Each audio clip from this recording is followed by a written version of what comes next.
একটা দোয়া পড়বেন, আপনি 10 লক্ষ নেকি পাবেন ইনশাআল্লাহ। কত লক্ষ? 10 লক্ষ। দোয়াটা শিখাচ্ছি।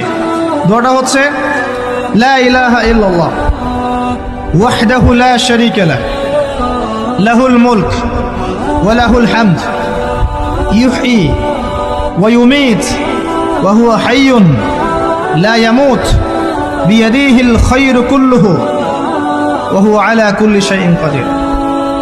একবার পড়লে 10 লক্ষ নেকি। একটা দোয়া পড়বেন, আপনি 10 লক্ষ নেকি পাবেন ইনশাআল্লাহ। কত লক্ষ? 10 লক্ষ। দোয়াটা শিখাচ্ছি। দোয়াটা হচ্ছে লা ইলাহা ইল্লাল্লাহ ওয়াহদাহু লা শারীকা লাহ লাহুল মুলক ওয়া লাহুল হামদ ইউহয়ী ওয়া ইউমীত ওয়া হুয়া হাইয়্যুন লা ইয়ামুত বিয়াদিহিল খায়র